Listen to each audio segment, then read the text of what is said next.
Logan Hugh Jackman's X-Men Farewell, Mini-Mutants discuss with spoilers. It's got great reviews, but how does Logan fit into the X-Men verse, and can a preteen girl move the franchise into the future? According to Rotten Tomatoes, Logan is quite simply one of the greatest comic book movies of all time, sitting pretty on a 93% fresh rating that places it behind only The Dark Knight, Iron Man, and Superman in the grand pantheon of superhero flicks. The tale of Wolverine's last hurrah on the Tex-Mex border, struggling against his own body's mysterious dilapidation and fighting to keep an increasingly senile Professor X from tearing the world apart, has wowed the critics and looks set for the biggest opening of the year so far at the US box office this weekend. Here's a chance to give your verdict on the movie's key talking points. Logan review. Hugh Jackman's Wolverine enters a winter of X-Men discontent. The third and final Wolverine film is a poignant study of aging and infirmity, as the arthritic mutant holes up in Mexico with a declining Professor Xavier. Read more. Mark Millar's Old Man Logan is only a loose influence. The best comic book movies borrow the right amount from their print predecessors but leave out the self-reflexive silliness that peppers the genre on the written page, especially when Mark Millar is involved. The Scottish author's Old Man Logan, pitched as the main inspiration for Logan, is an enjoyably nutty vision of a post-apocalyptic US overrun by Marvel supervillains, including a redneck version of the Hulk and his horrific offspring, a bunch of cocky green inbred hillbillies.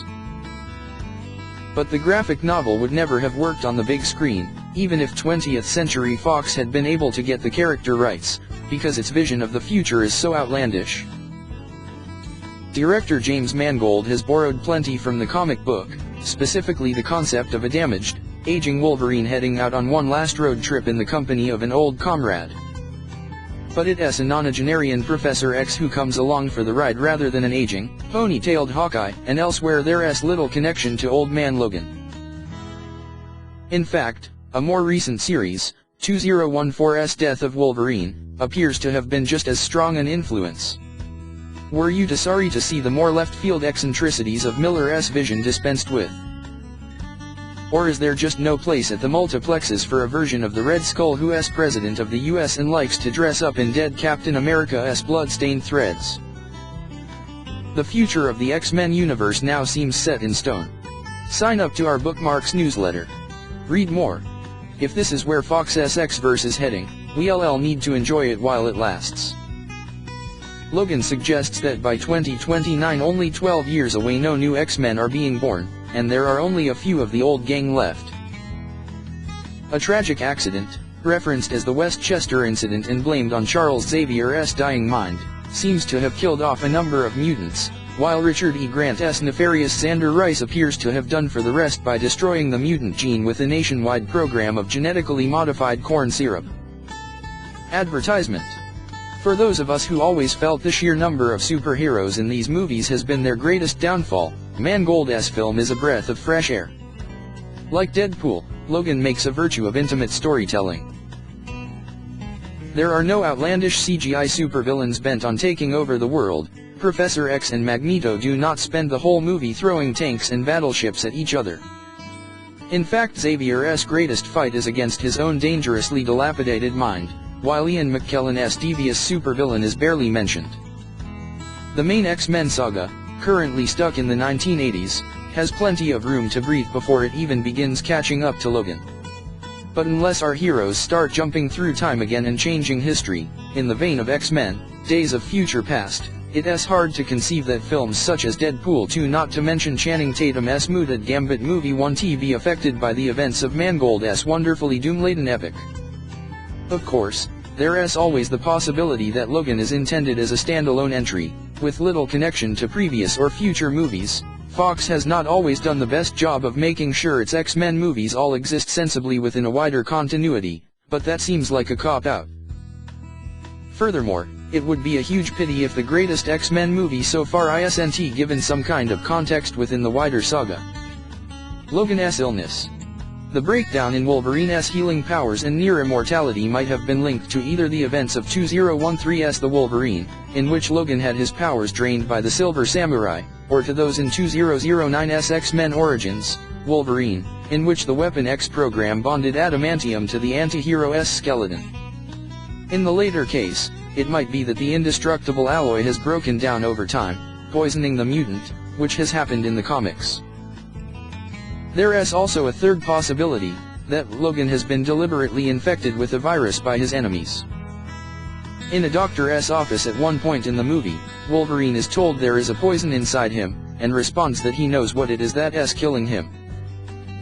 For me, that sounds like a direct lift from the 2014 comic book Death of Wolverine, in which a virus infects and eventually kills the mutant. But to be fair, the whole thing does seem to have been left deliberately vague. The deaths of Wolverine and Professor X. Both Patrick Stewart and Hugh Jackman have confirmed this will be their final movie as, respectively, Charles Xavier and Logan. So what does that mean for the future of the franchise?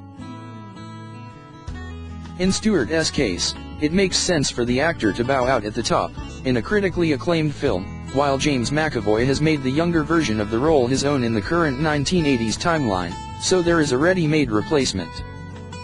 The situation is less clear for Jackman's Wolverine, who up to being infected with the mysterious illness that helped his enemies destroy him was considered immortal. There is no reason why the adamantium-clawed antihero cannot continue to turn up in an earlier timeline, should the Australian actor change his mind. But if he chooses to stay in retirement, Fox will eventually have to recast the role. Which brings us to, in some comics, Logan's female clone Laura Kinney has replaced her genetically identical forebear in the contemporary timeline, though the Old Man Logan version continues to turn out for adventures in the future. If Fox is lining up a Mexican preteen to take over the mantle of its best-known superhero, that is some radical move. But you have to wonder if the decision was made easier due to Logan taking place in a time so distant from the main X-Men saga's current 1980s setting. Rather than follow the continuing adventures of X-23, the studio can simply leave her hanging somewhere in the future. Would you like to see a sequel to Logan focused on the character played by young English-Spanish actor Daphne Keane and her cloned companions? For me, the climactic scene, in which X-23's preteen comrades reveal their various mutant skill sets discovering mini-Magnetos and Neo-Iceman, was among Logan's most powerful. Would it be fair to say that while the X-Men movies have varied wildly in quality since Wolverine first debuted in 2000's X-Men, the Australian actor has always been resolutely excellent in the role? 2 5-star installments, Logan, and X-Men, Days of Future Past, is not a great haul from a total of 7, 9 if one counts cameos in X-Men, First Class and X-Men, Apocalypse, especially when 2 episodes, X-Men Origins, Wolverine and X-Men, The Last Stand, are now remembered only for their failure to pass muster. X-Men and X2 are average movies at best, 2013's The Wolverine a little better, yet hardly a classic. Jackman is an actor who has at times been poorly served by the filmmakers he has worked with, robbing his take on Wolverine of a legacy as one of the great comic book heroes. But perhaps you see things differently. Fox's X-verse, not the DCEU, is now the real rival to Marvel's comic book movie hegemony. There is no escaping the fact that Fox, perhaps inspired by Marvel's remarkable emergence, has considerably upped its game over the past decade, the relative mediocrity of last year's X-Men, Apocalypse notwithstanding. The blockbuster success of Deadpool, a movie the studio almost never made, seems to have inspired producers to finally trust filmmakers to simply get on with the job. And unlike Warner Bros. Owned DC, they are picking the right directors for each project and giving them the time to develop quality storylines. In this context, we should perhaps see the current delays in greenlighting Tatum's Gambit project as a positive, rather than a negative. If Fox can make a success of Deadpool 2, launch an R-rated X-Force movie led by the potty-mouthed mutant and revive its main X-Men saga with the rumored 90s set X-Men, Supernova, its relatively small corner of the Marvel Universe will begin to look more expansive by the hour. There has also been talk of an Alpha Flight flick, featuring Canadian superheroes Aurora, Guardian, Northstar, Sasquatch, and Pug, not to mention a film based on the Exiles. All sound like strong prospects, but right now I'd rather see Jackman returning one last time for a Mangold-directed Old Man Logan prequel. How about you?